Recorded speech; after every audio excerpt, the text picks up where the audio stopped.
Malam rekan menyaners di benua Atlantis yang saya cintai. Kita ketemu kembali di serial Atlantis series yang ke-76. Izinkan sebelum memulai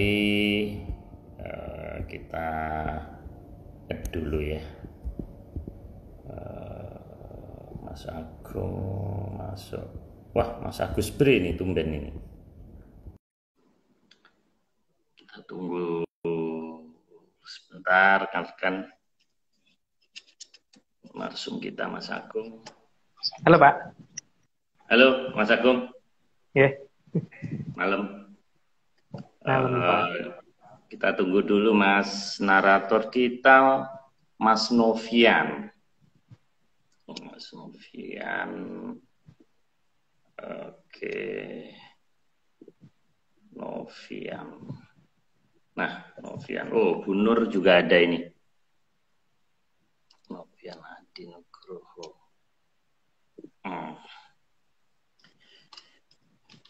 Sebentar, Mas Agung. Hari ini Jakarta hujan terus, Mas Agung. Oh, enggak. Di tempat saya nggak begitu, Pak. Iya.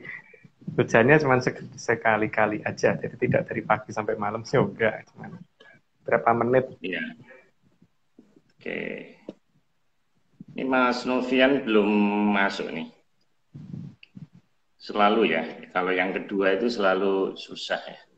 Saya tadi juga 3 kali Pak nyoba masuknya. Masuk pertama tuh cuma kelihatan gelap doang, terus saya keluar, terus nyoba masuk lagi, masih gelap doang, keluar, masuk lagi, baru bisa masuk. Gitu. Mas Novian, tolong keluar dulu Mas. Mas Vian, terus masuk lagi. Ini saya invite beberapa kali nggak bisa.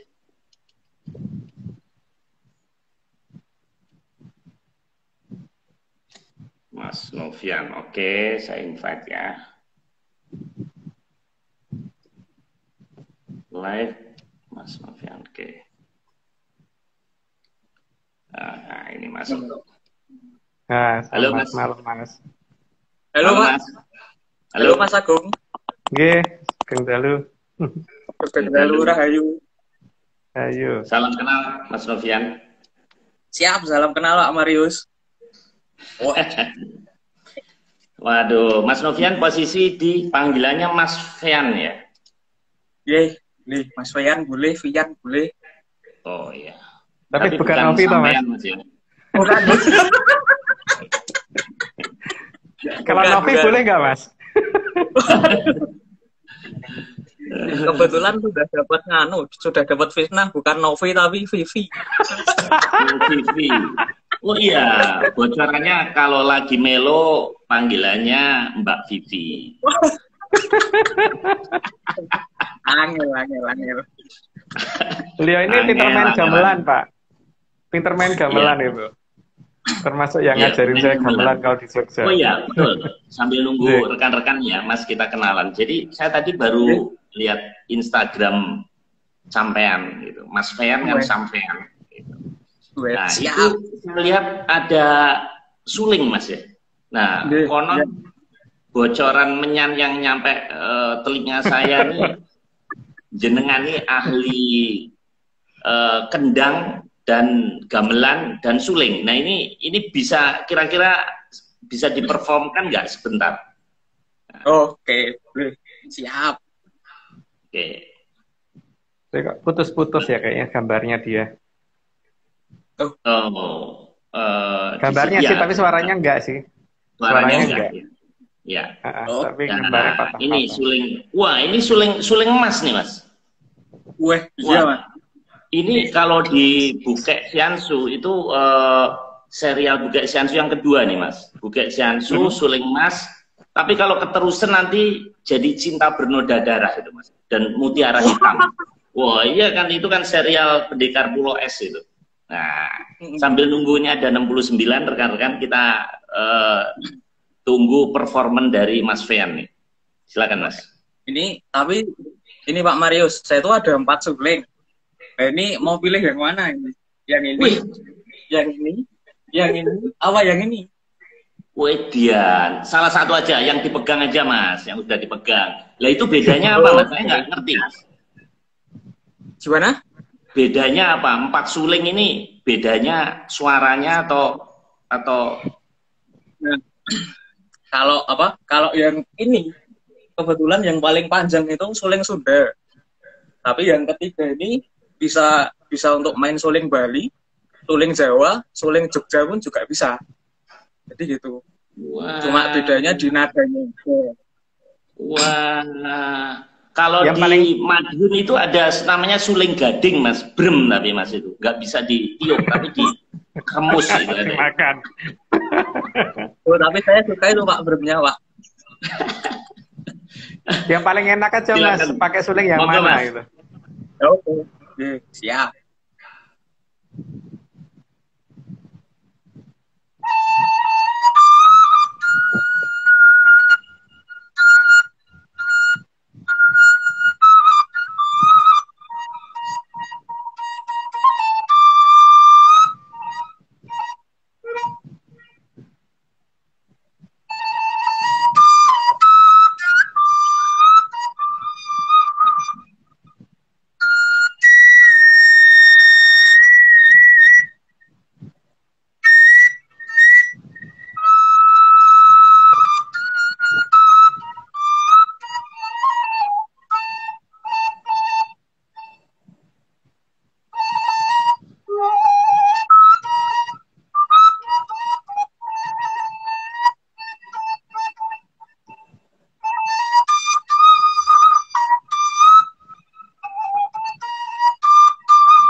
Wah, dasar es lilin Mas ya? Es lilin. Itu kebetulan gabungan dari suling gaya Jawa. Terus ini tadi saya tambahin es lilin, jadi itu tadi bisa main di gaya Jawa, bisa main di Sunda itu tadi. Mas, aku minta satu dong, minta satu dong Mas untuk ini apa namanya si gromilir coba Mas. Nah, tuh ujian. Oh pasti bisa. Oke. Tapi ini ada salah-salah, mohon maaf ya Mas Agung. Oh, tak mungkin salah, yang salah itu saya malah. Dengan betul mungkin salah. Ada dosennya Mas Fian loh, ada Bu Nur Sudiati loh dari ISI. Kan sampean mahasiswa karawitan tuh Bu Nur nanti langsung dikasih A lulus nanti. Siap. A-nya lulus apa A ampun Pak?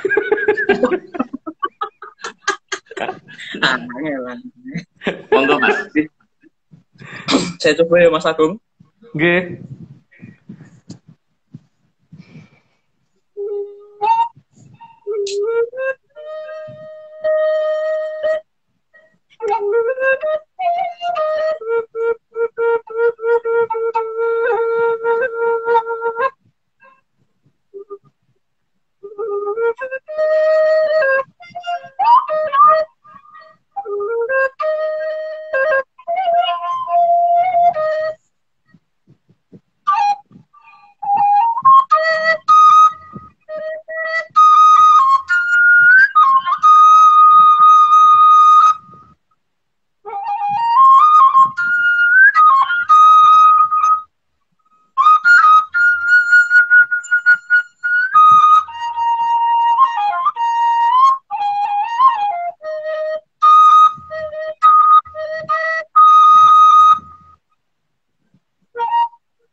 Keren. Apa Mas Agung? Ya, itu belajarnya dari mana sih, Mas? Nah, kalau untuk belajar, sebenarnya kalau untuk suling sendiri, saya itu dulunya secara otodidak. Jadi ketika di Sanggar, di Rumah Cangkem itu, kebetulan kok Om Pardiman sama Unggul itu kok main suling. Nah, dari situ saya tertarik, lalu masuk SMKI itu juga kebetulan otodidak sih. Jadi di SMKI belum ada pelajaran suling, baru setelah diisi semester 5. Aduh, muter-muter. Iya. Muter-muter. Halo? Nah, ini sinyalnya kurang bagus, Mas Agung. Iya, karena itu sekarang sudah mulai kembali. Oke. Ya. Oke, Mas. Itu kalau suling Mas tuh ada punya 4 jurus, Mas. Nah, tadi yang Anda mainkan itu, yang Mas Fian mainkan itu namanya Lohai Sanghwat. Jadi ilmu kipas pengacau lautan. Nah, itu Kim Mo Eng. Kan dia muridnya Bukek Xiansu tuh. Nah, Kamusin. Nah, itu tadi yang baru dimainkan itu. Oke. Saya ucapkan terima kasih rekan-rekan semuanya yang telah malam ini. Ini Jakarta udah macet. Hujan juga, pasti banyak rekan-rekan yang kebeteng di jalan, jadi mungkin agak berkurang malam ini karena memang cuaca nggak bagus nih. Kemudian saya ucapkan terima kasih ya kepada tim Atlantis Series, Mas Agung, Mas Nogo, dan teman-teman lain, Heskel, Aryo, Pak Iwan, dan Mas Dani Argi. Kapan itu saya coba telepon sengaja, ternyata Mas Dani udah suaranya udah keluar. Saya juga ucapkan terima kasih ke Raffi ya, Raffi Rizkullah ini di Insta story-nya selalu menyebut mempopulerkan di Melbourne tentang acara kita. Dan juga Mas Agung, kita rencana Rabu depan ya, Rabu depan kita mau ngadain Zoom, rekan-rekan, namun nanti kita tunggu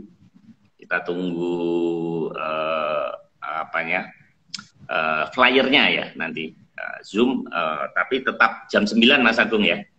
Ya. Tetap itu jam 9 tetap, namun formatnya Zoom. Tapi bagi rekan-rekan yang ingin tetap di Instagram juga bisa, tapi nggak bisa tanya kalau di Instagram karena sudah 3-4 bulan. Oke, apalagi Mas Agung ya, saya coba sekilas ya, ada apa ini. Nah, malam ini seri ke-76 Sang Puspa Tajem part 11 Kadya Pungkasaning Wilwatikta. Nah, ini ada beberapa rekan yang komentar, katanya ini Wilwatikta yang terakhir. Ada juga dari Bu Sri Murdiningsih ya di YouTube. Terima kasih, katanya kaosnya cantik. Wah, itu bukan bikinan saya Bu Sri, itu dari rekan-rekan tim Atlantis. Makasih sudah menerima kaos dari kami. Nah, ini Mas Agung, ada beberapa catatan dalam seminggu terakhir. Ini ada rangkaian catatan gempa di Ambarawa ya, itu berturut-turut.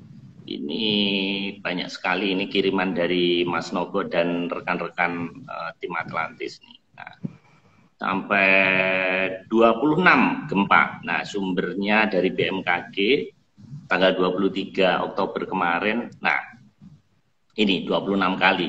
Nah, ini di Serat Jangka Jayabaya ternyata sudah ada. Nah, ini Kacrita wonten Bengawan. Pan ing wara ketangga minggih mukti. Suli wirayat wau longsor pecahing hargo. Ingkang tirta amili awor lan lendut lan rawa pening bahrawa mubal geni keh jalma. Nah, itu saya nggak ngerti artinya. Yep, jangan diartikan, Pak. Jangan diartikan, karena password itu tidak ada artinya. Kemudian ini kiriman dari Mbak Wijayana. Oke, terima kasih. Kita nggak putar karena waktunya habis. Masih banyak sih teman-teman yang mengirim, tapi saya rasa nanti kita bahas di Zoom Rabu Menyan depan. Oke, Mas Novi, Mas Vivi. Ini Mas, ini Vivi kanan apa Vivi kiri nih Mas ini? Saya bingung. Vivi kanan kan ada 2 Vivi nih.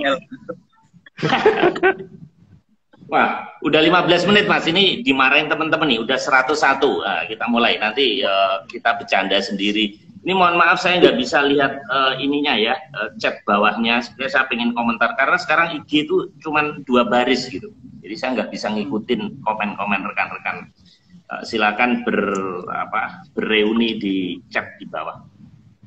Silakan Mas, saya persilakan mulai slide pertama. Oke. Pertama, kesejukan dan kesucian air dari aliran Amartasari sangat terkenal di banyak negara lain, sehingga membuat beberapa orang dari negara lain menginginkan juga air suci tersebut. Ya, dalam hal ini tentu bisa kita lihat ini ya, di beberapa negara bahkan berusaha mengcopy gitu.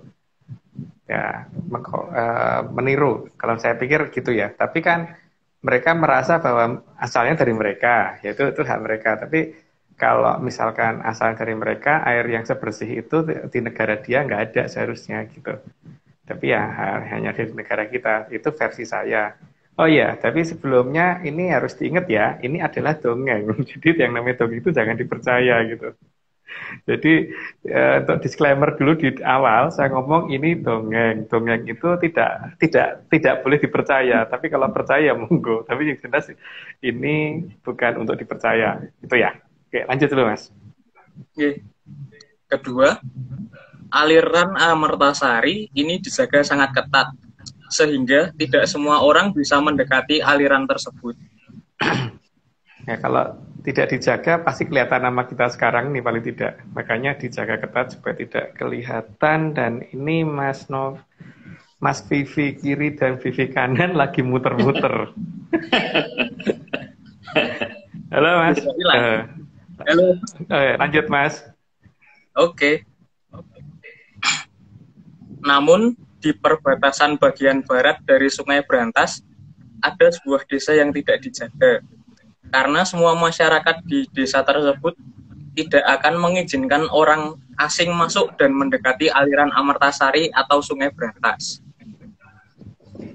Ya, ada wilayah itu harusnya ada di Barat Brantas ya. Untuk namanya mungkin di berikutnya, oke, mungkin di nantinya. Ada satu wilayah ada di Barat Brantas yang nantinya akan daerah itu tidak dijaga karena memang masyarakatnya juga sudah menjaganya sangat ketat. Lanjut Mas. Keempat, suatu ketika ada seorang utusan yang menyamar menjadi seorang yang dituakan mendatangi desa tersebut. Tentu mengerikan sekali ya, ini nyari gambarnya. Oke, lanjut. Kayak Pak Marius bukan? Enggak ya? Oh iya, kalau saya habis IG live bentuk saya seperti ini Mas. Oke, lanjut dulu. Oke. Yang kelima, anggap saja nama orang itu adalah Sumundur. Dia sangat ingin mendapatkan air suci dari aliran Amartasari.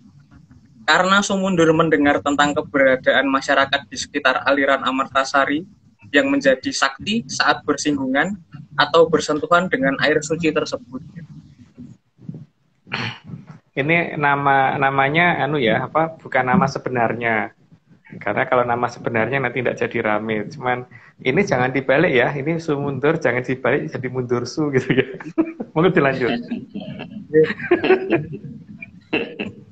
Yang keenam, maka Sumundur mencoba mendekati salah seorang perempuan yang sedang mencuci baju di kanal sisi barat yang membatasi aliran Amartasari. Sumundur berpura-pura kehausan dan kemudian meminta minum. Nah, itu hanya untuk alasan. Jadi supaya bisa mendekat, kan masih ada kanal yang harus diseberangi lagi kan, dan di kanal itu kebetulan ada perempuan yang sedang menjaga di situ. Ya bukan menjaga sih, lagi nyuci. Pura-pura haus pengen minta minum, tapi dikasih air dari situ nggak mau. Mintanya air yang dari sana. Lanjut dulu Mas. Oke, ketujuh.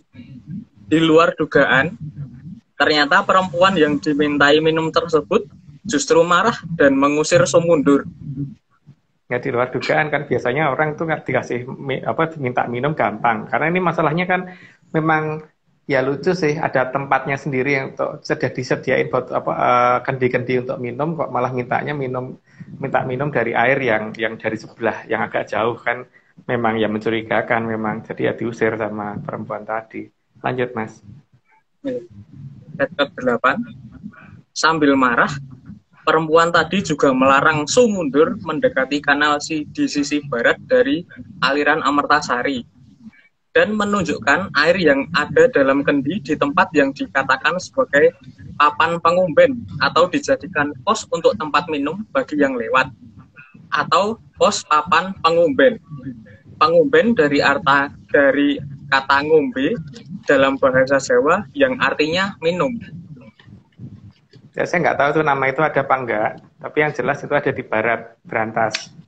Dan tempat untuk minum tuh ada dan sangat dekat, tapi karena orang ini aneh, makanya minta air dari yang di seberang sana, karena kan untuk mencapai ke aliran Amertasari harus menyeberangi kanalnya dulu, dari kanalnya baru bisa ke aliran Amertasari. Nah ini kan lucu kalau misalkan di pinggir aja sudah ada banyak kendi-kendi yang ditaruh untuk orang kalau kehausan minum, kok malah minta dari sana. Gitu, maka sambil diusir, sambil disuruh minum itu ada tempatnya kok minum dari tempat yang lain, minta yang lain. Dan apakah nama papan pos pengumben itu ada apa enggak, saya nggak ngerti. Tapi ya seharusnya itu ada di barat Brantas. Lanjut Mas.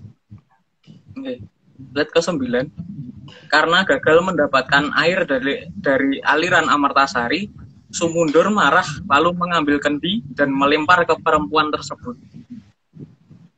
Ya ini memang tambah aneh kan sebenarnya, kalau memang haus kan harusnya diminum dari ada air, kok nggak diminum malah dipecahin gitu. Lanjut Mas. Ke-10, Su mundur juga memecahkan semua kendi yang ada di situ. Situasi menjadi tegang sehingga penduduk desa mulai berdatangan. Ya pada kaget sih kalau ada suara perang gitu kan, ya tentu saja ya banyak yang berusaha untuk mencari tahu ini sebenarnya ada kejadian apa gitu. Lanjut Mas. Slide ke-11, kerumunan orang menjadi semakin banyak dan jika dibiarkan akan ada hal yang tidak baik bisa terjadi. Ya namanya orang makin biasanya kan memang begitu ya, orang banyak itu kalau secara psikologis biasanya kan makin banyak itu berarti biasanya logikanya turun atau lebih gampang diarahkan untuk jadi ngamuk atau jadi enggak atau jadi lebih baik gitu, biasanya begitu. Tapi itu kata saya loh, tapi kalau kenyataannya saya nggak ngerti seperti apa. Jadi kerumunan ini akan menjadi tidak baik jika dibiarkan, maka harus ada yang menangani. Lanjut Mas.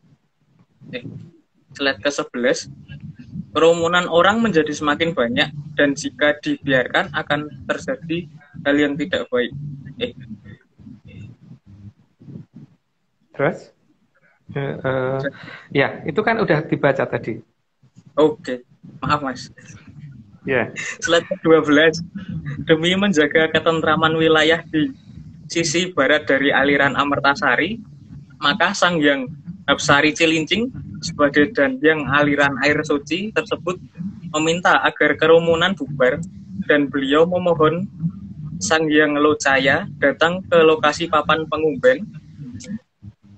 Ya, karena kalau diselesaikan sendiri kan mungkin kurang baik, maka mungkin meminta pimpinannya yang dari yang penguasa di situ yang diminta untuk menyelesaikan masalah di daerah papan pengumben tadi.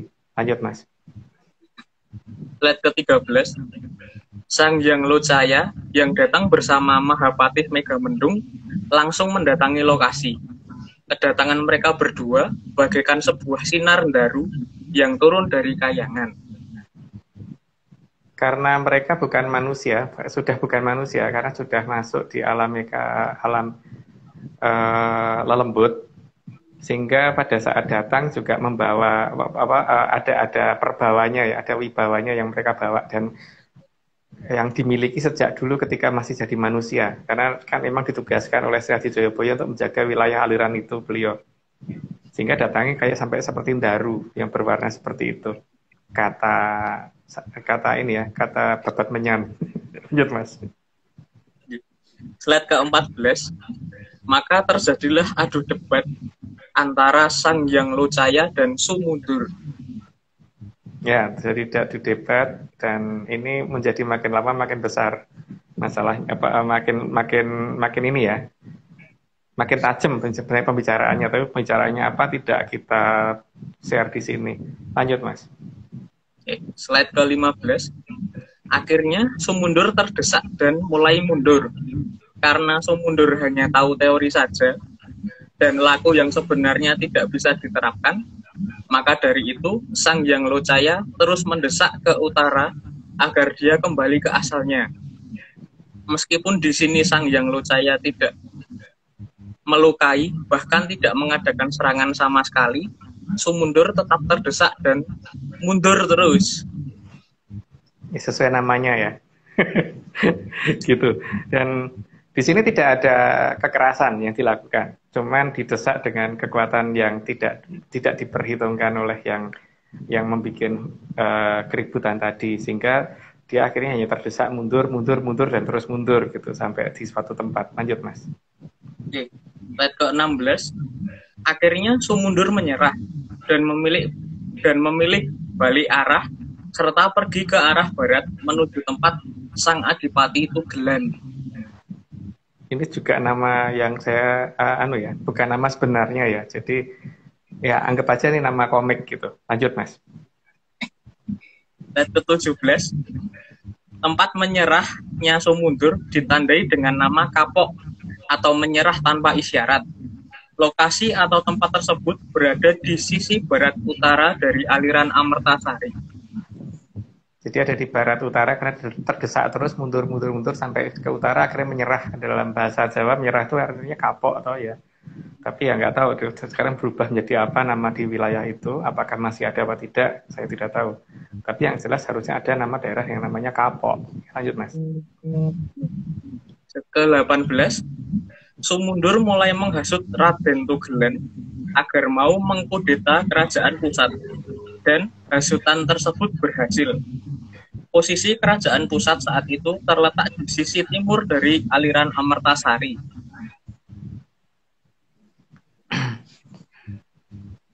Itu cerita dongeng ya, jadi tidak wajib dipercaya. Lanjut, Mas. Slide ke-19. Mereka berdua mulai merancang suatu rencana agar bisa mengerahkan pasukan ke timur. Karena mereka tahu kalau itu akan sangat dilarang, maka mereka merencanakan untuk mengadakan acara ritual khusus yang harus diikuti oleh pengikut dari Raden Tugelan di daerah sisi timur dari aliran Amertasari. Dan di sana sudah dipersiapkan berbagai macam senjata.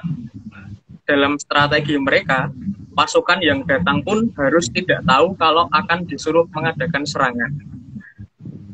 Karena sudah ada ini ya, pernyataan dari Mpu Barada waktu itu bahwa siapa yang menyeberang aliran ini dan kemudian melakukan dengan tujuan perang, maka dia pasti akan kalah sehebat apapun gitu. Maka di sini tidak ada yang berani melanggar. Berarti kalau menyeberang seharusnya tidak menggunakan alasan akan perang. Maka yang diseberangkan tidak boleh diberitahu kalau dia akan mengadakan serangan. Lanjut, Mas. Slide ke-20. Raden Tugelan meminta izin ke keraton pusat agar diizinkan mengadakan acara ritual di sisi timur dari aliran Amertasari. Raden Tugelan juga menyeberangkan para pengikutnya yang di barat menyeberangi aliran air Amertasari di sisi timur. Sebenarnya cukup curang sih ini, tapi ya itu sudah pernah anggap aja itu dongeng. Tapi yang paling jelas di sini adalah ada dua kejadian kebetulan di pusat kerajaan itu.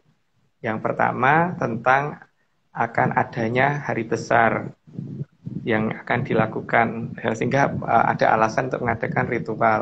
Yang kedua memang di kerajaan tersebut sedang akan ada persiapan untuk pernikahan putra mahkota. Sehingga ada alasannya jadi tambah kuat kalau alasannya mendatangkan orang untuk bantu persiapan. Gitu, lanjut, Mas. Oke. Slide ke-21. Penguasa pada masa itu tahu dengan pasti bahwa yang menyeberang aliran Amertasari dengan tujuan berperang pasti akan apes oleh kekuatan dari Amertasari. Oleh sebab itu, Raden Tugelan dan pengikutnya diizinkan menyeberangi aliran tersebut dengan dijaga ketat pasukan di sepanjang aliran.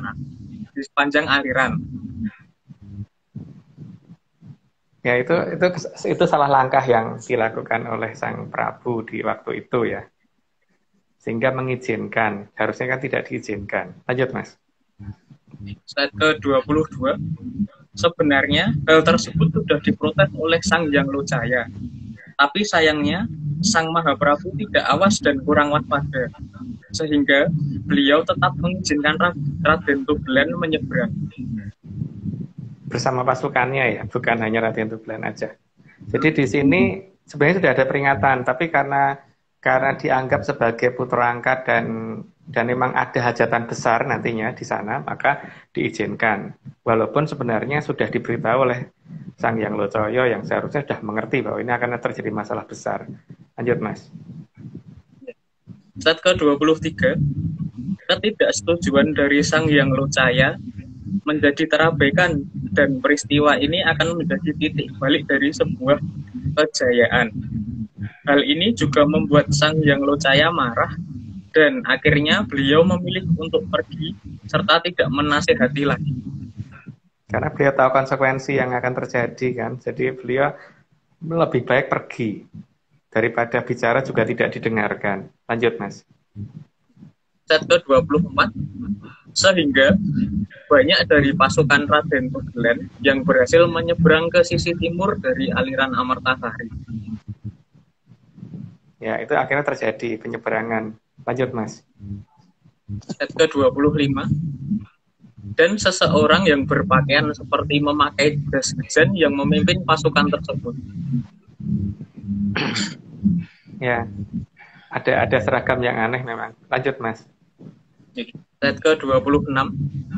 Mereka lalu berkumpul di suatu tempat yang sudah ditentukan. Dan di tempat yang sudah dipersiapkan senjata. Untuk selanjutnya, tempat itu dinamakan Papan Bubrah sebagai penanda dari tempat orang yang tidak tahu aturan atau ora enggon atau orang gone. Ya, tempatnya sih tadinya mungkin namanya bukan itu, tapi kemudian menjadi nama seperti itu gitu, orang gon gitu. Lanjut, Mas. Slide ke-27. Di tempat itu juga mereka ditipu agar mau berperang oleh orang yang di daerah tirai bambu. Maka dikatakan sebagai bambu ngapusi. Diapusi bambu ya tepatnya. Diapusi bambu. Oke, lanjut, Mas. Slide ke-28. Rencana penyerangan dilaksanakan bersamaan dengan pernikahan putra mahkota dari keraton pusat. Sehingga pasukan yang datang tidak dicurigai akan menyerang. Selain itu, mereka juga sudah kebal senjata selama 40 hari karena sudah mandi di aliran Amertasari. Karena pada saat mereka menyeberang aliran, saat itu mereka tidak ada niatan untuk berperang, maka sabda dari Amertasari tidak mengenai mereka. Jadi, strategi mereka menyeberang adalah dengan niat ritual dan merayakan perayaan pernikahan sang putra mahkota. Jadi betul-betul memang tidak tahu ya pada saat mereka akan menyeberang itu akan melakukan apa gitu. Sehingga mereka hanya punya dua tujuan, merayakan hari besar sama akan ikut berpartisipasi dalam acara yang hajatan di keraton pusat gitu. Ikut meramaikan itu gitu kan.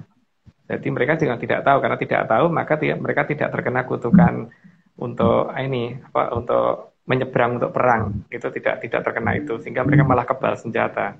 Lanjut, Mas. Slide ke-29. Sang Raden Tugelan juga akan ikut mengiringi proses pernikahan sang putra mahkota.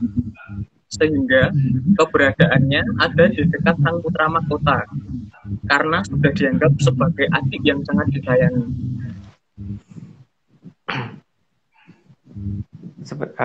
Bukan hanya itu sih, tapi senjatanya pun diserahkan ke adiknya karena memang pada saat mengadakan upacara hanya satu pusakanya, kerisnya saja yang dipakai di belakang, tapi pedang komando dan sebagainya tidak dipegang sendiri, jadi dipegangkan oleh keluarga kan, dan salah satu keluarga yang dipercaya sama sang putra mahkota ini adalah adik yang ini gitu. Tapi sebenarnya sudah ada peringatan, tapi ya itu tadi tidak didengarkan. Lanjut Mas. Slide ke-30. Maka terjadilah hal yang mengerikan dari yang seharusnya menjadi saat atau peristiwa yang sangat membahagiakan di kerajaan tersebut. Peristiwa mengerikan di hari itu mengakibatkan sang putra mahkota teraniaya di lokasi dan pusat kerajaan mulai diserang dari dalam. Itu cerita ya, jadi jangan dianggap beneran gitu. Karena tapi ada satu cerita yang mirip, tapi tidak di wilayah mendekati Amartasari ya. Ada di wilayah dekat Jawa Tengah, tapi ya, di daerah mana saya lupa itu. Yang jelas ada nama ketawang-ketawangnya gitu. Kalau nggak ada ambar-ambarnya gitu. Dan di sini ini cuma satu cerita, jadi ya anggap aja dongeng aja gitulah. Oke, lanjut Mas. Slide ke-31. Dalam serangan tersebut, pasukan penyerang semuanya kebal senjata selama 40 hari karena sudah mandi air suci dari aliran Amartasari. Sehingga pasukan dari kerajaan pusat memilih untuk menyingkir dari Sang Mahaprabu diamankan dan pergi ke arah danau besar yang berada di sisi timur dari kerajaan dengan maksud menghubungi Adipati Klungkung agar menasihati Raden Tugunari. Sebenarnya di dalam kasus ini pihak dari sang putri yang sebetulnya umurnya juga lebih tua dari putra mahkota itu sudah memberikan peringatan karena memang ya pertitis sekali orangnya. Jadi dia sudah berkali-kali, kalau nggak salah mulai dari 2 bulan sebelumnya tuh sudah diingatkan sekali tuh bahwa jangan pernah menitipkan pusakanya sendiri karena beliau kan memang hanya bisa dibunuh dengan menggunakan pusakanya sendiri. Selain itu, pusaka itu dia nggak akan bisa karena memang kebal senjata sang putra mahkota itu. Dan kondisi itu sayangnya tidak didengarkan. Dan maka terjadi hal seperti itu, maka terpaksa sang Mahaprabu begitu peristiwa itu terjadi karena pamong dari yang menyerang itu dulu adalah salah satu adipati di dekat satu danau besar yang ada di timur dari kerajaan tersebut, maka beliau berusaha mendatangi wilayah itu supaya sang adipati mau datang untuk menasihati kesalahpahaman ini gitu. Lanjut Mas. Slide ke-32. Sang Mahaprabu berusaha menghubungi Adipati Klungkung di Kadipaten Garuda yang pusat kerajaannya berada di kota Bali, Bandung. Kadipaten Garuda itu mungkin kalau salah ngucap mungkin huruf terakhir bisa hilang ya. Kalau huruf terakhir hilang nggak tahu tuh jadinya apa itu, Garu atau Garut atau apa itu. Nah, itu ada di sisi timur dari danau besar yang ada.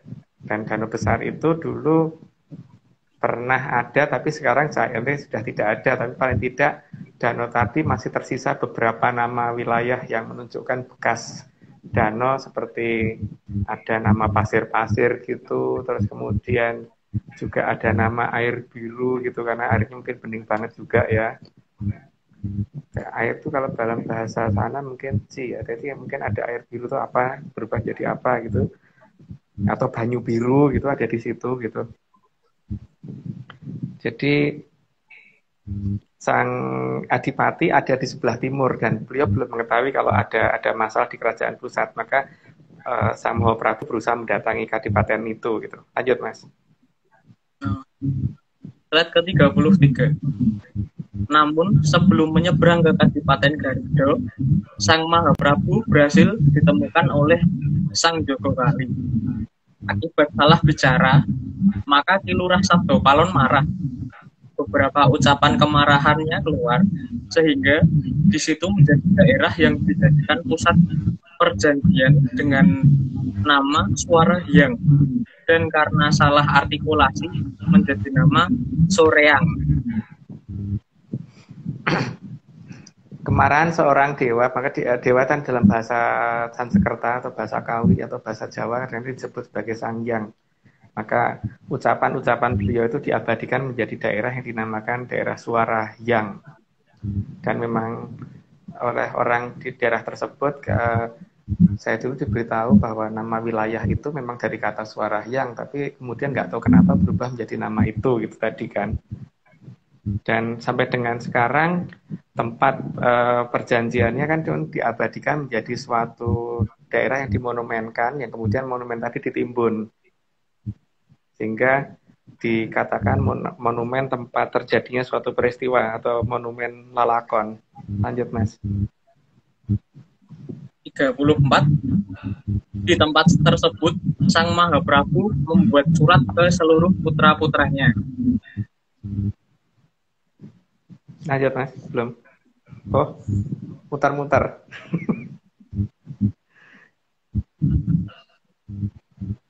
Halo. Karena mereka kebal semua senjata, Sang Mahaprabu tidak mau semua putranya celaka.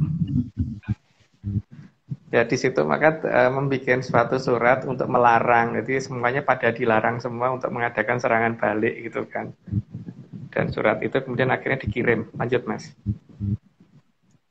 Slide ke-35. Surat tersebut dikirimkan dan semua putra-putra yang menerima surat tersebut memberi nama daerah itu dengan nama Dawuhan, sebuah perintah dari sang orang tua yang harus diikuti. Dalam bahasa Jawa dan bahasa Kawi, perintah itu berarti dawuh.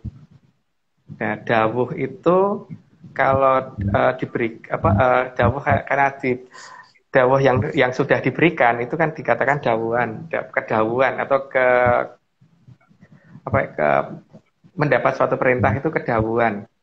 Dan dawuh itu kalau dari seorang Mahaprabu itu berarti tidak akan ada tawar-menawar, jadi harus hanya diikuti atau ya hanya harus diikuti gitu kan.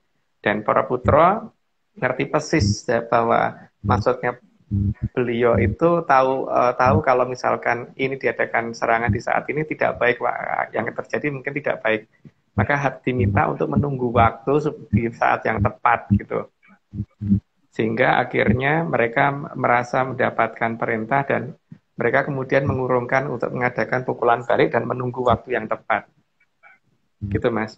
Mau dilanjut. Slide ke-30. Maka para putra dari berbagai wilayah menunggu dengan waspada dan akan mengadakan serangan balik di hari yang ke-40. Karena memang sudah diketahui bahwa mereka hanya akan kebal selama 40 hari. Jadi setelah hari ke-40 akan diadakan pukulan balik dan semuanya mundur dulu gitu kan. Sehingga ya memang tidak pada sabar menunggu kejadian tersebut, tapi memang harus diikutin daripada nanti terjadi korban yang lebih banyak. Dan ini kemudian kan banyak putra yang akhirnya Pak milih untuk mundur dan beberapa kerajaan ditutup supaya tidak bisa dilihat dengan menggunakan Kemayan dan Aji Panglimunan di waktu itu, sehingga tidak semua wilayah yang akhirnya bisa terlihat oleh pihak dari yang menyerang, sehingga serangan hanya terbatas di daerah kerajaan pusat, itu pun di daerah hologram depan. Jadi karena kalau zaman dulu tuh kerajaan tidak hanya sesuatu yang bisa dilihat, tapi ada istilahnya hologram depan, jadi hanya daerah bayangan depan. Artinya sebenarnya ya cukup kena prank sih. Lanjut, Mas. Slide ke-37. Sebelum genap 39 hari, pasukan Raden Tugelan segera menyeberang balik ke arah barat dan membuat keraton di ujung barat sekali. Jadi cukup jauh dari aliran Amertasari. Tapi pasukannya disiapkan di garis batas sisi barat dari aliran Amertasari. Karena mereka tahu persis kalau misalkan pasukan dari kerajaan yang ada di timur, kadipaten-kadipaten di timur mengadakan pukulan balik, maka ketika menyeberang mereka pasti akan bisa dikalahkan. Karena mereka menyeberang dengan tujuan perang. Sehingga mereka lebih baik nyebrang balik terus menunggu dari arah sebelah barat dan mempersiapkan pasukan ada di baratnya. Ya, di sini pasukan dari sebelah timur tentu saja sudah tahu akan masalah ini kan, sehingga tidak menyeberang ke barat juga gitu. Lanjut dulu Mas. Slide ke-38.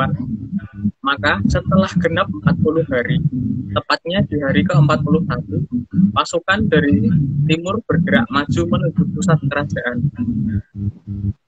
Karena melihat bahwa ternyata mereka sudah ada di seberang barat, jadi tidak jadi diadakan serangan, tapi yang terjadi adalah penutupan beberapa kerajaan yang masih tersisa dan beberapa wilayah yang dianggap berharga supaya tidak bisa dilihat.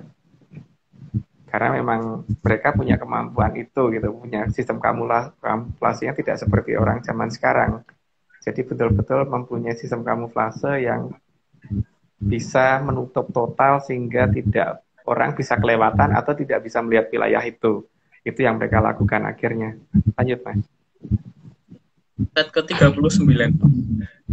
Namun, pasukan dari para putra Sang Mahaprabu tidak menemukan keberadaan satupun pasukan dari Raden Tugelen dan hanya menemukan puing-puing dari sisa perang besar di daerah yang masih merupakan hologram dari kerajaan pusat.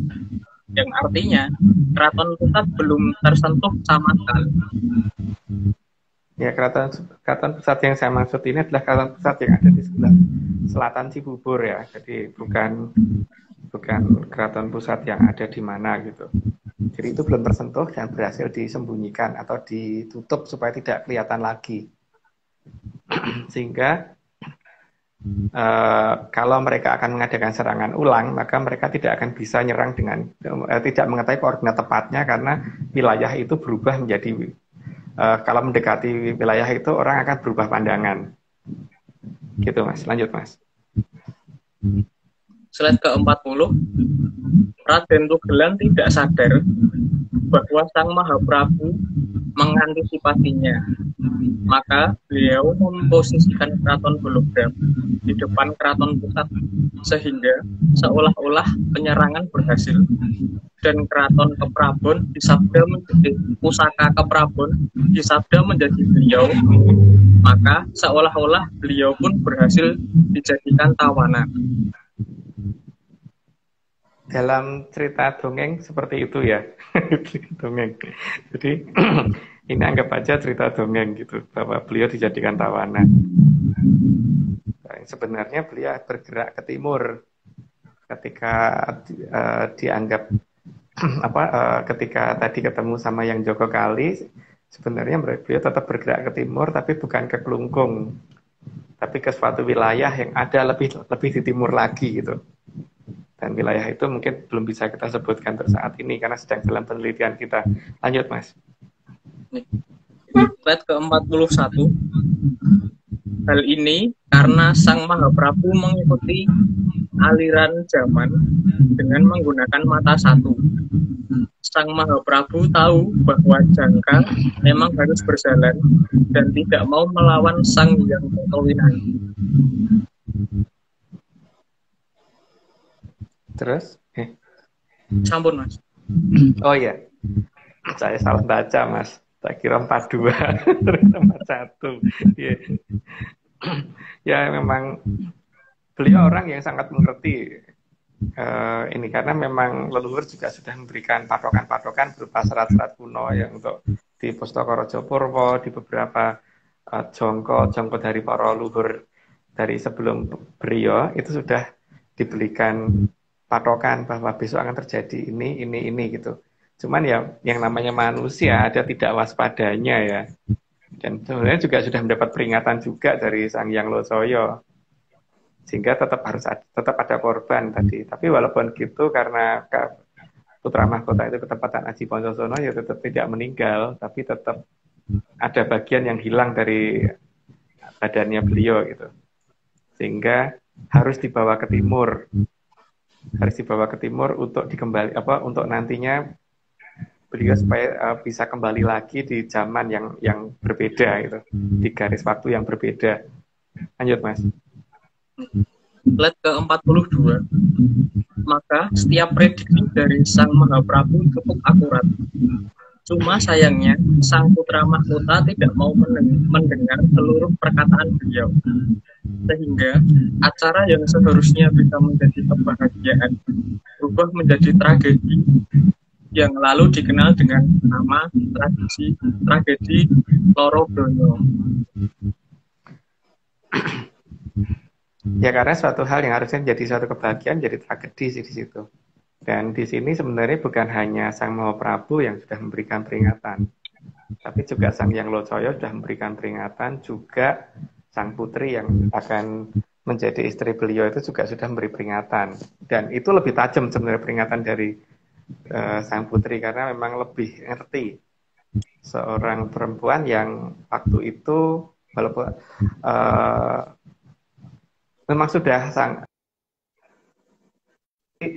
beliau tidak terkena prematur aging, ya, Pak Maris muter-muter, tidak terkena prematur aging karena memang sangat mengerti bagaimana zaman itu berjalan, sehingga beliau juga bisa mengerti bagaimana mempertahankan diri supaya tidak menua dan tetap pada wajah di usia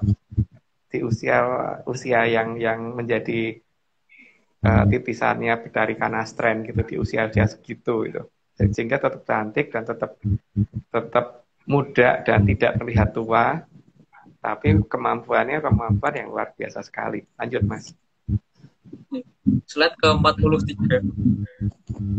Sampun celak ing wanci sang para kencana arsa andamel bilang kencanane kamulyaning ing Tribhuwana. Kalau ini tidak tahu diterjemahkan ya, karena ini hanya untuk pernyataan dari saya kepada yang memberitahu saya bahwa sudah diceritakan di sini, dan semoga cerita itu tidak didengar orang gitu. Tidak diperhatikan, karena tak pikir juga tidak begitu, tidak harus diikuti sih. Jadi ini cuma dongeng gitu ya. Gitu, Mas. Oke, Pak Marius, ini sudah sampai 43, berarti gambar berikutnya itu kita selalu mengingatkan bahwa memang sudah ada dalam Serat Jongkro itu bahwa besok akan ada yang namanya Kumambange Watu Hitam dan Sileme Perahu Gabus, dan akan munculnya 3 kerajaan besar, maka dilambangkan dengan 3 tangan itu. Dan yang penting berhati-hati ya dengan yang namanya Daru Beksi, karena dahulu Kang Tumekeng ing tanah Jawa nonoran sansaya dangu sansaya andodro itu sudah menjadi sabdane para luhur. Tapi ya itu tidak untuk nakut-nakuti masyarakat ya, jadi hanya untuk supaya bisa eling lan waspada. Jadi supaya bisa waspada dengan apa yang akan terjadi, dan semoga bisa berjalan seperti apa yang sudah direncanakan leluhur gitu. Gitu, Pak Marius. Oke. Makasih Mas Agung. Belum balik. Jangan balik lagi. Ya. Mas, ini saya sambil invite nih yang ngawur ini.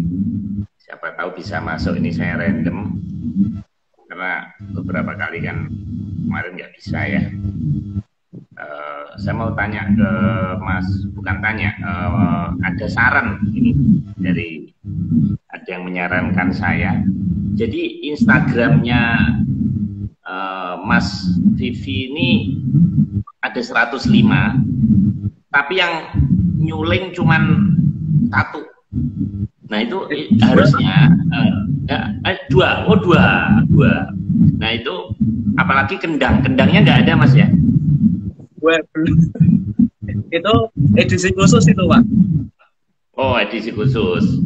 Nah, sebetulnya kalau Mas Vivi ini lebih menonjolkan keahliannya, itu Instagramnya makin bagus, Mas. Siapa tahu nanti Anda ngetop kayak Ali Bakta itu. Mas Vivi ya. Tadi Mas Vivi ini Mas Vivi itu tadi katanya kuliah di SMKI ya Mas ya. Itu di SMKI Solo Mas. Kuliahnya di ISI. Enggak, yang dulu sekolahnya. Oh iya, di SMKI. Di Solo. SMKI Jogja. Oh Jogja. Oh Jogja. Oh saya pikir Solo yang Jalan Kepunton itu, bukan Mas ya? Bukan Pak. Kebetulan SMKI itu ada 8 di Jogja.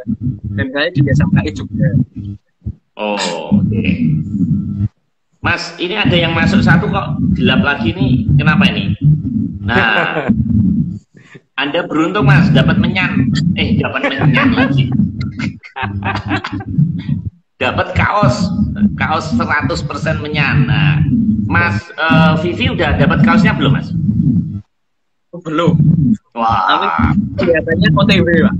Oh iya, iya, ini ukurannya besar nih. Nah ini Mas siapa nih? Untung Jati tadi Mas ya, betul ya? Iya. Ini termasuk salamnya. Oh salam. Ini jenengan itu sudah 1 tahun juga saya amati. Jenengan itu selalu ini ya ikut ya. Jadi memang sudah selayaknya. Sudah ke 76 baru kali ini dapat kaos Mas. Tapi ya itu lebih mahal pulsanya daripada kaosnya. Kaosnya 80.000, pulsanya udah habis ratusan ribu Mas ya. Nah, coba ada narasumber kita Mas Entung. Silakan kalau ada pertanyaan. Mas Entung posisi di mana? Kang Entung. Saya di Pati Pak. Pati. Oh Pati banyak entungnya Mas ya. Banyak entung di sana ya. Banyak pohon jatinya Pak. Oh, digoreng enak itu Mas, dibikin peyek Mas. Ya, oke Mas, silakan. Mumpung bisa ketemu dengan narsum kita, ada pertanyaan satu saja.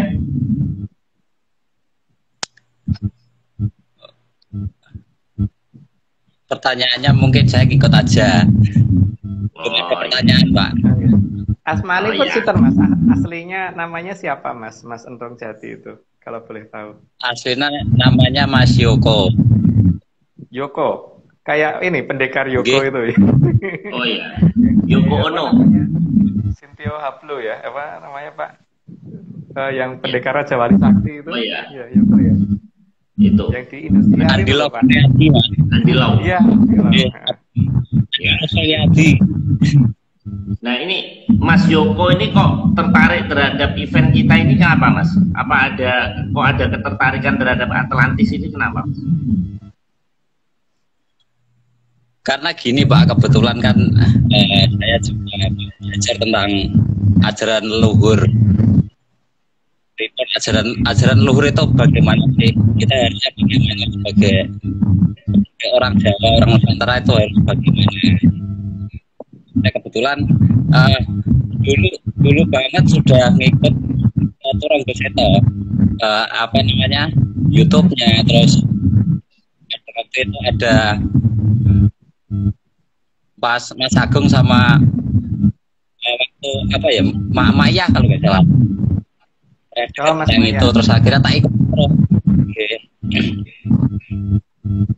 Terus itu tak ikutin terus sampai tak cari-cari websitenya tentang Turang Beseto gitu. Terus itu tak ketemu lagi di Atlantis Series. Jadi penggemar setia sama Bapak Agung. Oke, Mas. Terima kasih Kang Yoko. Anda sudah bisa jadi narsum. Coba ngelamar ke Bu Nur, ngambil doktor di ISIL, nanti langsung bisa nanti itu. Anda udah bisa menceritakan itu apa namanya teori-teori itu sudah bisa dokter Mas. Nah, nanti bisa ngalahin Mbak Vivi, nanti Mbak Vivi kan masih S1. Nah, nanti langsung ngelamar ke Bu Nur jadi S3. Oke, makasih ya Mas Agung. Jadi kita tetap Zoom ya Mas Nogo. Kita Rabu depan rekan-rekan nanti tunggu judulnya apa. Dan nanti saya minta ini transkrip apa summarize press release untuk media. Oke, saya rasa cukup Mas Agung, Mbak Vivi dan Kang Yoko. Terima kasih. Ini saya udah ngantuk ini malam ini dingin sekali dan saya belum makan juga. Jadi mungkin mau kerokan ini Mas, gitu mau udah dunia orang Jawa kalau nggak kerokan nggak enak bener nih, ya belum diakui. Oke, Mas, jam 10 waktu bertentang rekan-rekan semuanya ada 113. Mohon maaf apabila ada kekurangan, ada sinyal kurang bagus, dan saya ucapkan terima kasih terhadap rekan-rekan pendukung acara ini, terutama Mas Ilustrator, Mas Iwan, yang misterius, lebih misterius dari Mas Agung dan Mas Monggo, karena saya sendiri belum tahu bentuknya kayak apa. Kalau Mas jadi kita ini semuanya nggak tahu nih, bangsa lembut Mas, nggak pernah tahu, nggak pernah ketemu, ya kayak begini aja. Ini bentuknya Mas Livi ini aslinya kayak gini atau enggak, saya nggak ngerti saya. Oh iya Mas, itu sulingnya dikasih nama-nama Mas, jadi misalnya kiai apa atau apa, nah, dikasih nama-nama, dan nanti tiap memainkan itu ada tadi kan, ada yang Jawa, ada yang Sunda, nah itu nanti bikin IG live-nya yang lebih bikin IG ini ya Mas, videonya lebih bagus lah gitu. Itu udah sayang kan nggak semua orang bisa gitu Mas. Oke. Tapi ya, kita untuk penamaan saya harus tanya sama Mas Agung juga gitu. Oh iya, iya harus lewat menyan itu Mas gitu. Oke, makasih. Nanti mata kuliah karawitan kita kasih A buat Mas Vivi. Selamat malam Mas Yoko, Mas Agung, kita ketemu Zoom Rabu menyan.